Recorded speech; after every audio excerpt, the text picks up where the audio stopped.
कल शाम को चौक में 2-4 जरूरी चीज़ें खरीदने गया था। पंजाबी मेवा फरोशों की दुकानें रास्ते में ही पड़ती हैं। एक दुकान पर बहुत अच्छे रंगदार गुलाबी सेब सजे हुए नजर आए। जी ललचा उठा।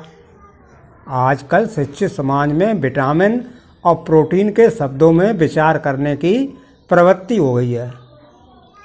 टमाटो को पहले कोई सेंत में भी न पूछता था, अब टमाटो भोजन का आवश्यक अंग बन गया है। गाजर भी पहले गरीबों के पेट भरने की चीज़ थी।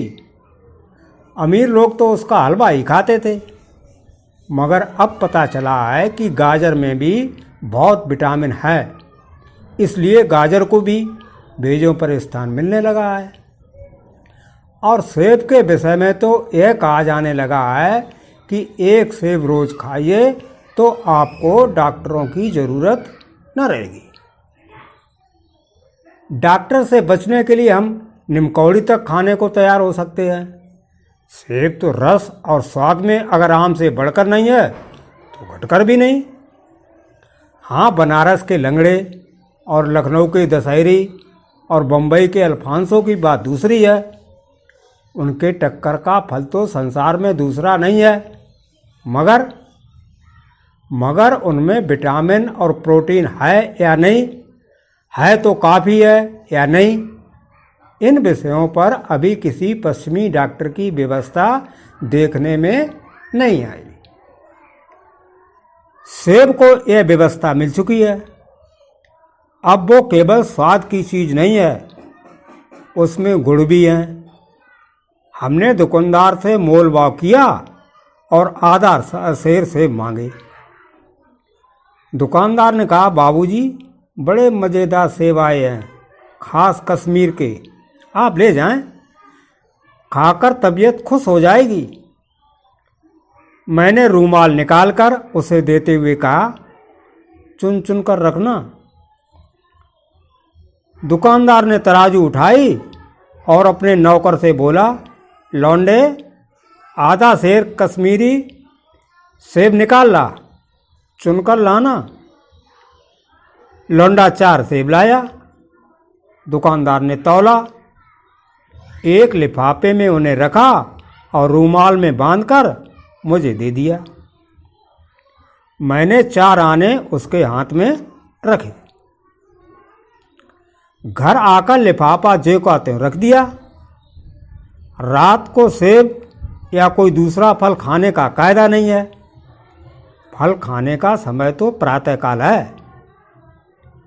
आज सुबह मुंह हाथ धोकर जो नाश्ता करने के लिए एक सेब निकाला तो सड़ा हुआ था। 1 रुपये के आकार का छिलका गल गया था। समझा रात को दुकानदार ने न देखा होगा। दूसरा निकाला, मगर ये आधा सड़ा हुआ था।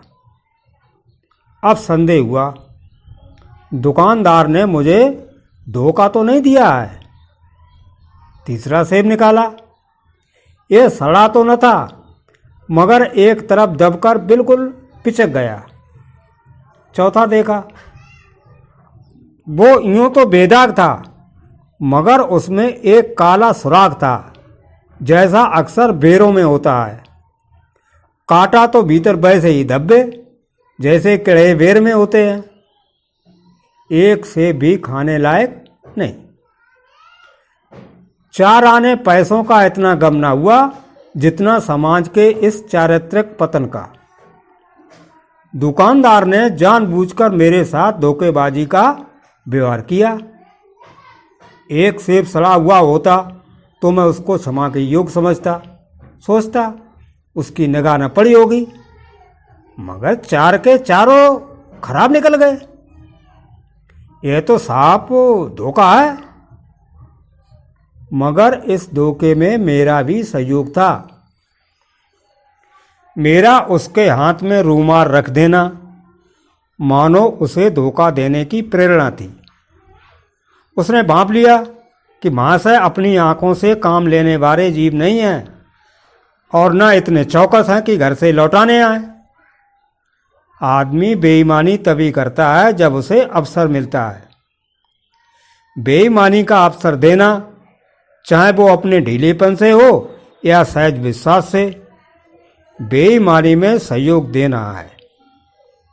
पढ़े लिखे बाबुओं और कर्मचारियों पर तो अब कोई विश्वास नहीं करता। किसी थाने या कचहरी या म्यूनिसिपैलिटी में चले जाइए, आपकी ऐसी दुर्गति होगी कि आप बड़ी से बड़ी हान उठाकर भी उधर न जाएंगे। व्यापारियों की साख अभी तक बनी हुई थी। यूँ तौल में चाहे छटाक आज छटाक कस लें, लेकिन आप उन्हें 5 की जगह भूल से 10 के नोट दे आते थे तो आपको घबराने की कोई ज़रूरत न थी। आपके रुपए सुरक्षित थे।